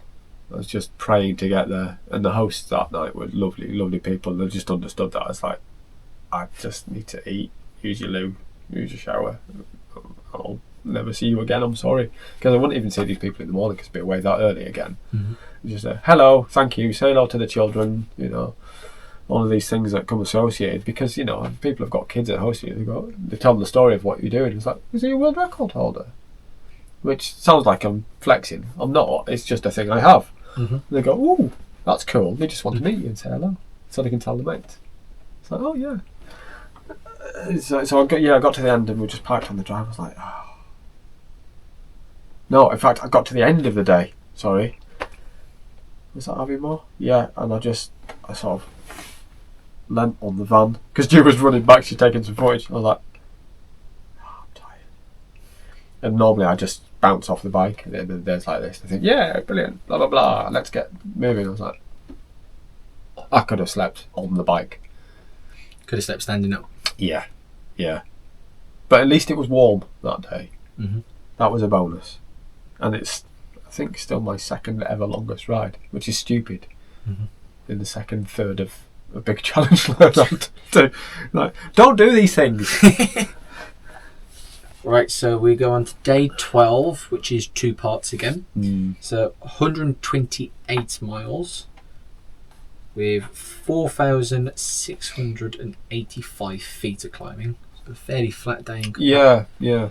With 8 hours and 8 minutes of ride time. Part 2 was 3.5 miles, just under 200 feet of climbing, and 17 minutes worth of riding. It felt longer. And your caption was 10 out of 10 would not recommend. Oh. And then part 2 you put I officially hate wind. Yeah, there was a lot of wind and, well, not just wind, but should we call it heavy wind because it was imbued with lots of water. Right, okay. Scotland delivered again, just like South Wales did. And was it still a red warning? Or was it not quite No, red? it wasn't that bad. It was a Tuesday. South Wales was a Tuesday. I've never liked Tuesdays. I've never, genuinely, it's been a thing for 30 years. Mondays, just day after weekend, you just get through them. Tuesdays are miles away from next weekend. Okay. They're just a non-day, aren't they? They're the beige of days. Yeah, it got up early. There was another plane to catch at the end of the day. Okay. And the original plan was to ride to Glasgow Airport, but because I was going from Aviemore and the flight was at 6, I had to be there for 4:30. I was never going to have time. So it was basically ride as far as possible, then get a lift. So the day after I could get a lift back to there and ride on. I think it was the 1st or the 2nd of June that day. There was snow on the tops. And I You say in June? June, Snow on the tops? June, and it was snow. And I wasn't even down at the Nevis range, that was Aviemore. Which, granted, it's a ski resort. But it's June, and it's the UK. We're not in the Alps, we're not in Norway. You're not expecting that. Yeah, it was basically a horrifically wet day. It didn't start great because, for reasons I won't go into on here, I couldn't use the loo in the camper van. We'd been lent them out home, and we weren't. And I didn't want to wake the people up at that time of day. So I spent the first 3.5 hours on the bike without gone to the loo, which I'm quite a regular human being, and it played with everything. But I knew I was going to go to over Glencoe that day. I was just looking forward to that. But all the way there was horrible. Well, most of the way there was wet and headwindy. And there's a big main road, and then there's the other road. And I was on the other road, still quite busy. So busy, in fact, that somebody actually clipped the motorhome that day coming the other way and damaged it. I got all the way down through Fort William to the village at the bottom of Glencoe. I managed to somehow knock on a medical centre because I thought, that might be open. I can go to the loo. It's a Tuesday after all. Went to the loo, put me behind in time, and I thought, alright, I'm going to enjoy Glencoe. It's a busy road. I mean, it's the only road up that part of Scotland for freight, or if you're going anywhere up that part of Scotland, it's the only road you should really use. I thought, I don't mind busy roads. I just want to go up Glencoe because I've never been there, and and I was saving it for then because I know how beautiful it is. We've all seen it. Like, you've got the Bond image of there. You've seen all the gorgeous pictures of the Three Sisters, and the road just snakes its way beautifully up. And it's a climb. Happy place again. So I get to the base of Glencoe, and it's dry. It's lovely. Sun's out, and I've got a tailwind up through Glencoe. I thought, oh, hello. Nice. And I look back, and there's the dirtiest cloud. And the cloud isn't up there. It is. So it's definitely going to. Yeah, and like I go up a bit. I thought, well, I'm going to get wet. I'm not really bothered. I've got the right clothes, so I'm not going to get cold. And I looked to my right, and there are just sheets of water coming up, and I'm just coming to get you. And the rest of the day, I got over Glencoe. If you ever get the chance to ride up Glencoe and you don't mind traffic, go up there. It is stunning. You just have to put up with the traffic. And it's heavy traffic as well, because you've got HGVs and coaches and buses and all that, as well as camper vans, about a million a moment because it's the summer. And it was blowing a bloody gale, and I got to the rest stop a few miles over the top of there, and Joe was expecting me to go, oh, that was horrible, but I genuinely enjoyed it but the rest of the day was just horrible wind and horrible wet, knowing that I still had to do it really quickly because I needed to get to the airport because I had to fly. Well, I think I ended up near a bit south from the top of Loch Lomond. Again, it's beautiful. It's just, if the weather was nicer, it would have been the best day of my life on a bike, but it wasn't. I need to go back and redo it that day. Do it properly, even on that road, because it is stunning. It would probably beaten Snowdonia by the busyness of the roads. And Glencoe 100% was better if the weather was okay, and it's just busy. Just don't go on a Tuesday. Yeah, just ban all traffic for a few hours. Just let people. I don't mean that. We do ban traffic. Yeah, actually we do. Yeah. Give us a moment. Yeah, I think I ended up at Tarbert and just sort of, I got changed in the van while just get driving, seatbelt on, I'm getting changed whilst we're moving, because I was, again, bikes back in the bike box, helmets in there, everything's set, ready to go, I'll see you tomorrow, kind of deal. And we again got to Glasgow Airport with 10 minutes spare. Oh, just on time, I think. And then we had to fly to Stornoway. This time it wasn't that bad, fortunately. Back in my civvies. I was staying at a hostel. I was sharing a room, and 3 out of the 6 people snored. It's just what you need. And I was in the bed by the window, so all the light was on me. Really? That just sounds like hell. To be fair, it was supposed to be a 20 quid charge for the night. They didn't charge me because of the charity aspect again. And the people in there were lovely. And I think I've gone out and tried to get a pizza or something. I've gone and got something really tasty. Oh no, I've gone to an Indian, but only got naan breads to go with me, chips from somewhere else. I don't know. What did I eat? See, this one, everything's a blur. I can't honestly remember. It's a lot to remember. Yeah, I didn't get any footage of what I ate because that's boring. I just remember just being in a bit of a fuzz because that day had just battered me. All I wanted to do was stop and take pictures. It just upset me that I couldn't, which is why I have to go back and do it again.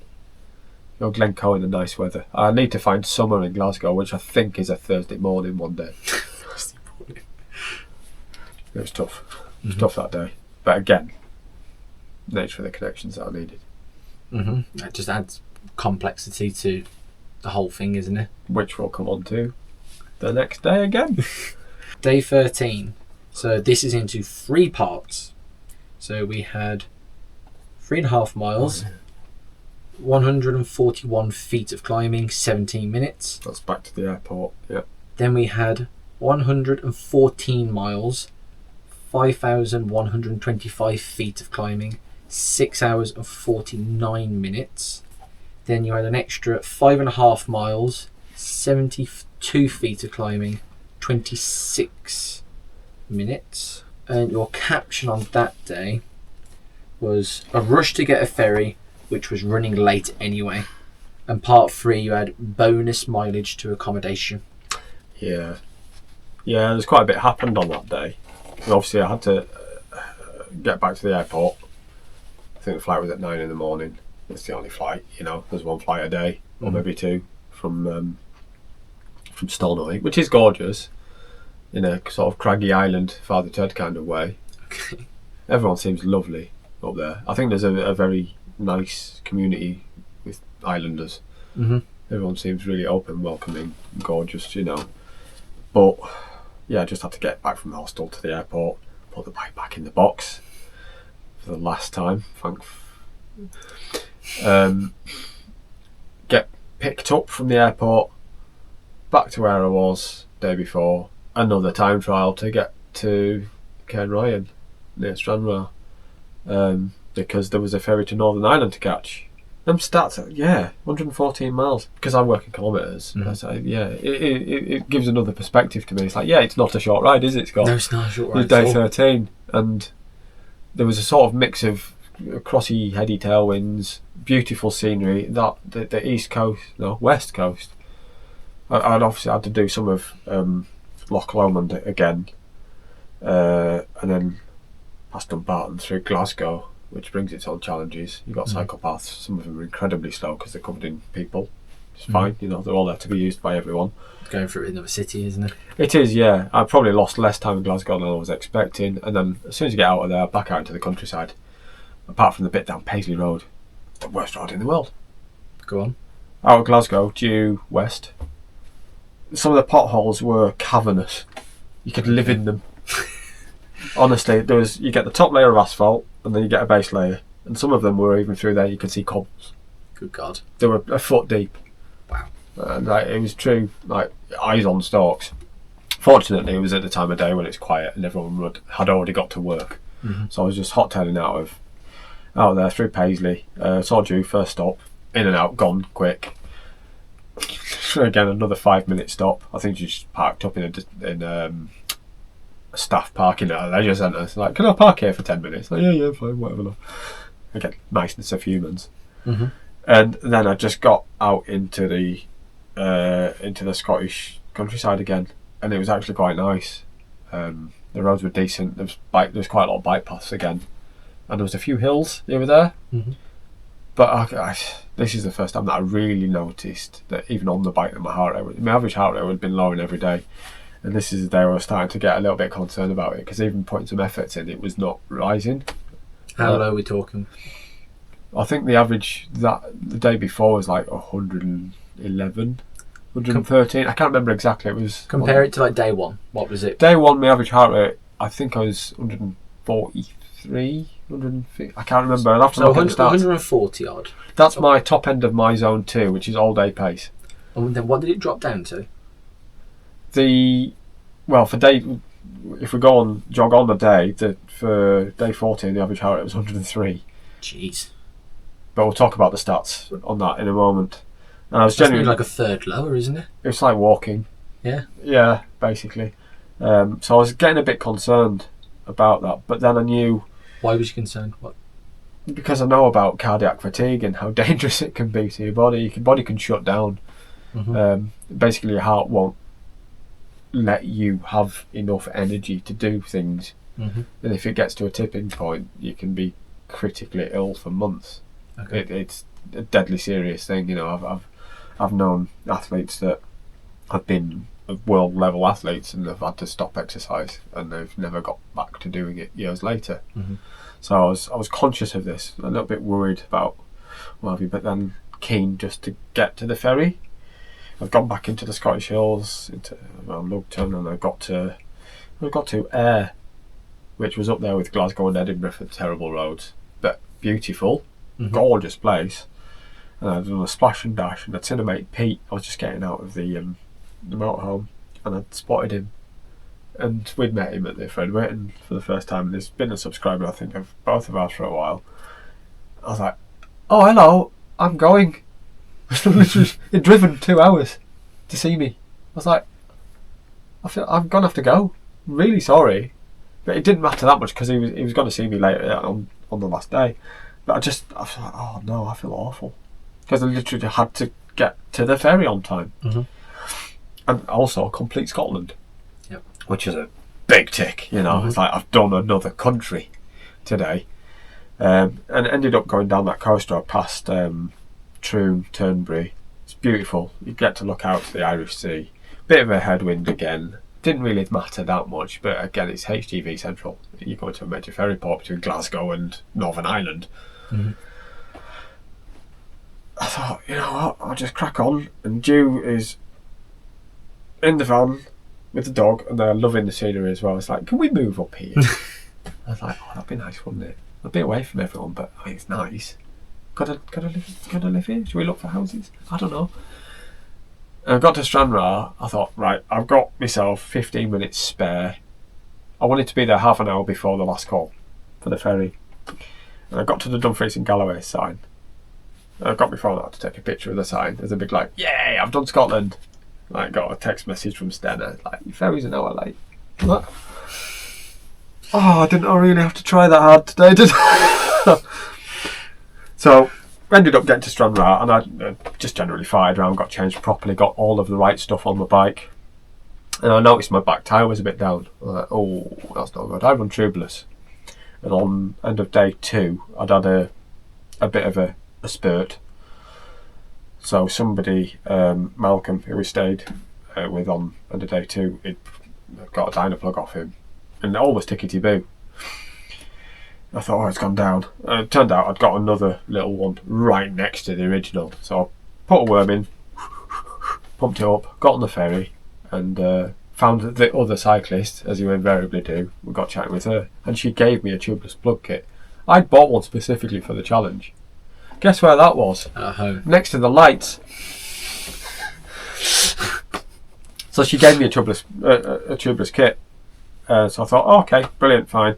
And got off the ferry, you know, I'd had a rum and coke. She bought me a double rum and coke. Cheers, Julie.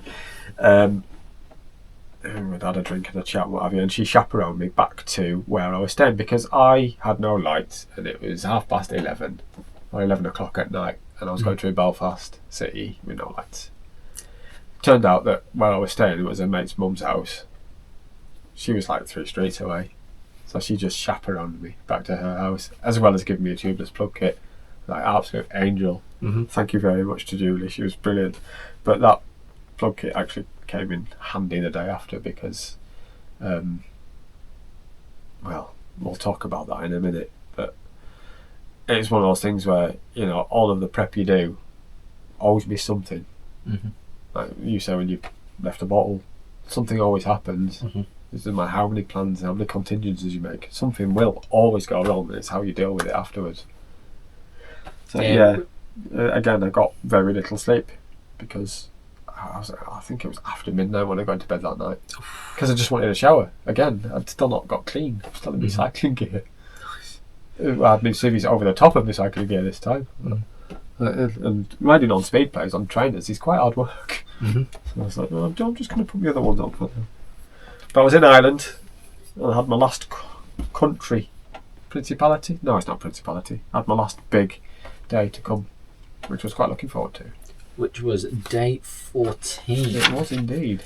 Day 14, yeah, you are right, it was a big day. So day 14 was 171 miles, 6,608 feet of climbing, and 10 hours and 55 minutes worth of riding. And your caption, all of Northern Ireland tired now. Yeah, that was a lonely day because I had no support at all. But mentally that was difficult with no one around. Yeah, I'd not planned exact stops, but I'd planned the towns or villages where I was going to be, and they all worked out. Fortunately, I stopped at a cafe on one day, but I'd woken up sort of refreshed because I was in a house and I managed to have a normal breakfast, which was lovely in a house. Nice. Threw some toast in, and I was like, oh, I can actually stand up and walk around. This is nice. And I had somewhere just to leave my bags for the day because I was coming back to there because, again, I had to get the ferry back that night.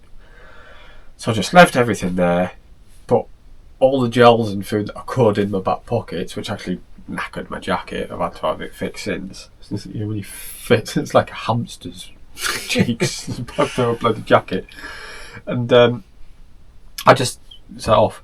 There's a very, very long hill out of Belfast going north, and I didn't know this. Okay. It's really gentle. It's a bit like Crag Vale. Okay. Just goes on forever.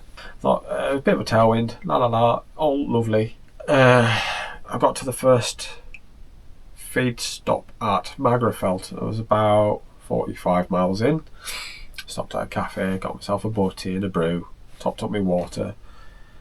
Started talking to camera. Looked on the back tyre. I was like, ooh, that's gone down again. Give you a little pinch. Like, that's about 25 psi. That's not good. That's not good for a road bike. Out comes Google. Bike shops near me. It is a Friday, so I think somewhere's going to be open. I'm in the village. Anyway, ended up just making it to a bike shop. Got the tubeless repair kit out. Shoved a worm in. So can I borrow a pump? That's all I needed. I had to wait 10 minutes because he was busy sending other people. Lovely jubbly. Tie back up. Crack on. Forgot about it for the rest of the day. Ended up going all the way down to Fermanagh. It was headwind all the way there. Lonely, boring. Ended up singing to myself, and I sing a lot, but I never sing to myself on the bike, and I was out loud singing. Like, I did not give a damn. It was just like anything that came into my head was just coming out, because I was getting, I think, a little bit delirious. Can you remember what you were singing? I've recorded some of it. Some Eurythmics. That I do know. Some In Excess. In Excess is my karaoke thing. I eventually, to cut a long story short, I was coming back into Belfast, realising that I'd plotted the route to get back to the ferry and not back to the start. So I tried to use the Wahoo. I stopped the route to try and reload the route to get directions back to the start, which it invariably does. But it kept going, because I was so close to the original route, it was trying to send me back on the route I was on, back to the ferry again. So I just had to keep stopping and get my phone out. And then I heard a bit of a thud out the back end of the bike. I thought, oh no, it was back down at like 20 psi. I'd caught something. Turned out that I'd run out of sealant over the course of the day before, because of the previous one, the worm that I'd had to put in. I didn't know. I thought I'd just wang a worm in, be alright. Mm-hmm. And I knew the day after I didn't have a support van, but I had people riding with me the day after. I had to get back to Belfast, get a shower. I had time to get a shower and do whatever the last 6 miles back to the ferry again. So I rang the people that I rang you, and I got in touch with a lad called Ethan who was going to ride with me the last day. Young, really, really good young rider. He was coming to meet me. He was getting a lift. I said, can you stop off at my house and pick up the spare wheels? Because it's a lot easier just to swap a wheel than it is to swap a tyre. Especially when it's tubeless. Yeah. Unbeknownst to me, that the hub on that, the rear hub bearing, was knackered. So the back wheel was farting around like nothing else on the last day. But it didn't matter. It was like Northern Ireland was done. Mm-hmm. But going back to the heart rate thing, my average heart rate that day was 103, and I got to the end and I was like, seriously, like, I might suffer. What was it? For 170 miles, 71 miles. Yeah, and I'd done that it like crazy. And I'd averaged like 16.5 miles an hour that day, so I wasn't going slow. Yeah. I mean, that's a normal pace for like an endurance ride for me. So I was happy with the pace, but for the fact that my body was just going, my maximum heart rate that day was 143. Wow. And I'd tried up a hill to get it higher, but my body will just not deliver. What it was in preservation mode by then, because I'd noticed on like day 5 my average heart rate was 117, the day after was 116. Every day it was coming down, it never went back up. I was like, oh, I just need to get to the end of day 14, because the last day is the short easy day. It's only 85 miles. I've got enough people with me to look after me if I need it. And if I have a medical emergency, I'm going to be close to Liverpool hospitals, Blackpool, which is the heart hospital. The ideal one. Yeah, so I was never going to be more than like 45-minute drive away from an ambulance ride from Blackpool Hospital. I've never told this to anyone. I thought, worst case scenario, be alright. I just wanted to get back to England and complete Northern Ireland. I thought, I'll get that done. I knew the last day was going to be lovely. I just wanted to get back to England. Not for any parochialism or anything, but I knew that as soon as I got back to Belfast Port, it was done. Mm-hmm. It was a victory lap. Was the last day. That's what was in my head, because I knew people were going to come and join me from the club. It's glorious. They're the best people. Yeah. Let's get on to the final day, day 15. Glory leg. Which was Wet. 85 miles. Yep. 3,566 feet worth of climbing. 5 hours and 8 minutes. It's an afternoon. Your caption: Kirby Lonsdale Cycling Club Red Ride. 109 counties. Completed it, mate. My question would be, what was your emotion like at the start of day 15? It should have been better, but I had to change my wheel and Once that was done, what was? Oh, it was were you lovely. about to start riding? I had Ethan with me, and I had Pete.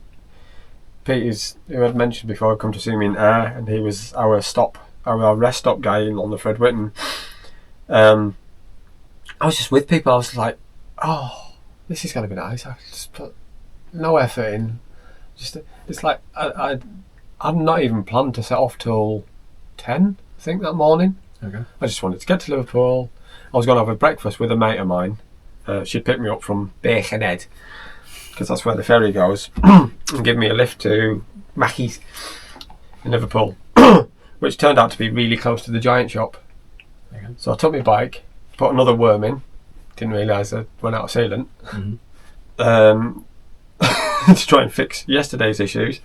Turned out my mate couldn't stay with breakfast because a fella's mum had died overnight. Or dad.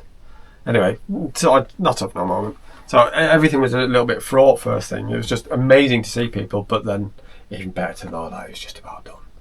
It's like all I have to do is just ride for 5 hours. 5 hour ride. It's a club ride. Which is why I gave it the name KLCC Red Ride. That's a Saturday morning ride. Granted, it's a bit longer than a normal one, but you know what? I'm going to see all my mates today. Weather can do what it likes, don't care. I'm going to see Jew, kids, family, friends, and I don't have to do any more. And I can have a pint or 800 tonight and eat whatever I like, which I've been doing for far too long since. And just try and remember every moment of that day, because it was coming to a conclusion. And normally it's really bittersweet, these kind of things, because this thing was 3.5 years in the planning. I was like, I didn't want it to end, but this time it needed to end because my body was giving up. My club mates from Kirby Lonsdale met me just south of Preston, and guess what? Cloudburst. They'd stopped at a cafe halfway to me, and they didn't want to leave because it was that bad. I think they broke the record for like longest cafe stop ever, like an hour and a half they were in there or something. Like, oh. I was thinking if the later I set off, the further south they'd have to come to meet me, because they were setting off at the same time as me at 10 to come and meet me, intercept, and we'd just ride home together on our local roads. Like, no, let him come to us. But no, I saw them just south of Preston. I was like, yeah, I've seen the smile on my own face. And it's just glee all day. I just had people with me. I had a mate come out and meet me at Chorley, just on the roadside. He drove in front of us playing motivational tunes up a hill, blasting out of his Porsche, which was awesome. This is like a little bit surreal. It's like, oh, this is amazing. I love this. I'd already sort of prepped the guys. I wanted a video of me passing the Cumbria sign on the way into Kirby Lonsdale, because it's literally a few hundred yards outside of Kirby Lonsdale, because that was it, done. And I just wanted me, my buddies behind me going into Cumbria, just going, yeah. And it all just formed up behind me, and somebody had come past us in the car and said, oh, Rog, would you mind getting your phone out and just getting the footage? And he did that. I got to Kirby Lonsdale, and there were so many people there. There was a banner up, there was champagne and this, that and the other. There was loads of people there. And normally I have a massive cry of elation and relief at the end of these things. I couldn't even do that. I was just so happy because it was done. And Alex was there, and my mum and dad were there, and my mum's ill. She's got Parkinson's. It's just difficult for her to get out a lot. It's like, Jesus Christ, all you lot have put all this effort in for me. And like, but Scott, you've just done this. Yeah. Yeah. I think it's justified. Yeah. I mean, they are the best, the club. I mean, yeah, I'd say to anyone, join a club. Mm-hmm. But some clubs aren't. I mean, I've heard of horror stories about clubs. Clubs they're just most welcoming, open people, and the people that run it and the people that go there are just really nice. There's no competition. It's just we all love cycling and we all help promote each other and they all do various things. But the last 2 rides, I've had people with me for hours on end, and it's just the biggest pick me up. And that's all I was looking forward to for 2 weeks. The first 14 days was about getting to day 15. And it was just a little cherry on top with extra sprinkles and then some honey and alcohol, and it's just everything was just day 15, enjoy it, savour it, apart from the weather. But then it was clear at the end. It was gorgeous. It was just the best thing, and just to know that I'd done it. There was a disbelief in my head that I still have now. Like when we read the numbers out at the beginning, you still can't No, put it together in your head, can you? Like, I've done all of these huge days. Like, if you'd have gone to me today, we're doing 150 miles today, I'd have gone, oh, that's no. But I did that for X days in a row. For over 2 weeks. Yeah, it's like, I have to remind myself that these, it doesn't matter how easy or difficult it might seem, it's still a difficult thing, and I still can't process the fact that it is a difficult thing. It's a world record. Yeah. Like, you don't get a world record for just a simple little ride. You have to do something pretty special. But if it wasn't special, it wouldn't be worth sponsoring. That's the whole deal. It's the only reason I do these ridiculous things. Like, people have said, why don't you do John Goes to Land's End? In my head, like, I go, everyone's done that. But then again, if somebody wants to sponsor me, they'll go, but hasn't everyone else done that? Like, yeah, which is why I have to create these things. Do something special. Do something that nobody's done before, which is one of the reasons why I get the world record, because no one's stupid enough to do these things. But B, it's just arduous, it's difficult, it's got to be worth sponsoring. Like, I'll always give money to people doing things that are helping others, but my whole life I've wanted to jump out of a plane and do free fall. I'm not going to ask people to sponsor me to jump out of a plane. I'm not trying to detract from people that do it. They might be, terrified, because it is worth doing. But for me, it has to be hard to be worth sponsoring. If it wasn't, I wouldn't bother. I'd just sponsor other people or just give my spare money. I mean, this thing's cost me $2,000 to do. I could have just given $2,000 to charity. But it wouldn't be worthwhile, and I wouldn't have a life of experience and fulfilment. I'll be carrying this in my memory for the rest of my life, and nobody can ever take that away. And you can tell it's a special thing because you're absolutely glowing. Oh yeah. I can bore people for years, and I will. And I won't. We've been going. What? How long? It's 9 o'clock. How long have we been going for? We've been going nearly 2 hours. Wow, this is going to be an edit. Yeah. The fact that I can wang on about it so much is because A, it's worthwhile. B, it's severely fulfilling, and moreover, it's all earned by myself. And that's the thing that is, I think that's really important for people to carry forward. Achievement has to be made yourself. Like, it's why drug cheats should be permanently banned, because it's not earned properly. It has to be earned. Anything worth having is hard. Yeah, and difficult. Because if it wasn't, everyone would have it. Yeah. And if everyone has it, is it worthwhile? Yeah, if I hadn't earned that world record myself, taken away from the fact that all the money's gone to charity, that's the reason why I did this. The world record was a secondary thing to get sponsorship on board and to make it give it a wow factor. The fact that it's all earned by myself means far more than a lot. There's 4,500 miles just in that 4.5 months leading up to it. But I mean, it was from the September before under real training. I was averaging, I think I averaged 900 miles a month. I had 24 days off in 9 months training. That's mad. Yeah. And some of them were Christmas. But I did an hour on Christmas morning. Because Stuart's away doing the ponies. Kids are in bed. So I'll pop on Zwift. Yeah, why not? You would have easily done the festive 500 that year. Yeah. Do it in a wanna. Oh, don't give me ideas. Oh, God. People keep giving me shit. No, it's been done. It has been done. That is something which has definitely been done. Yeah. So you said about raising money. Remind us again who you're raising money for.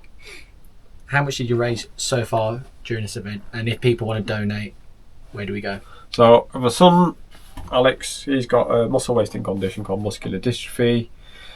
This one was a crowdfunder to support Muscular Dystrophy UK, which fund the research into finding a cure and to support families, what have you. So half the money I've raised about 6,300 this time around, is going to them. Half is going into a fund to help Alex at home because house needs adapting. He needs extra adaptations like power chairs and stuff to get about. He finds it difficult to operate in the kitchen now. He's permanently wheelchair bound now. It's only in a few years he's gone from in a year he's gone from being able to move around the house to being permanently in a wheelchair. It's currently incurable. We're fighting for a cure because it will take his life early, as well as at least 100,000 people in the UK. So money raised goes to them and him. I think on top of all the stuff I've done in the past, I think I'm up about 25 grand now from what I've done. What was your other parts of your questions? Where do they, if they want to donate, where are they going? Oh yeah, if you want to donate, I have a Just Giving page. I'll put a link in the description. Or you can just go to Just Giving and search for Cycle the Nation 2, this one. I've had a few, so I've had to put the old ones to bed, so to speak. Or you can just get in touch, email. If you want to do anything to help in the future, I will be doing other stuff in the future. Also, what are your socials, so if people would rather get in touch with you that way? Cycle the Nation. Look for that logo. It's on everything. I won't be changing that anytime soon. Cycle the Nation Instagram. I don't have a business Facebook. I just use my personal one. I use Instagram and YouTube for contact or email. You can find me on Strava as well. I'm also Cycle the Nation on Strava. Okay. I do silly amounts of mileage. And as well as all the story which Scott's gone over here, it's like even though you finished the edit, you're still releasing the videos. Yeah, the last one's out on the 4th of August. If you want to watch the actual footage of these rides, go over to Cycle the Nation on YouTube and you can watch all the videos there and actually see his singing and how good he's going to be on the X Factor. No, I don't. To be fair, I do karaoke when I'm sober these days. That's a worry, isn't it? Yes. To be fair, if you care about what people think, you wouldn't have this haircut, would you? It's been a marathon in itself, that has. Yeah, that's gone long. Gone on well. We'll get to when we get back. We've only got a bit of riding to do tomorrow. Yeah. Thank you for that. Cheers, Andrew. Awesome to speak. We're out riding again tomorrow. Thanks for watching, and I'll see you next time. Up another climb on 2 wheels. Awesome.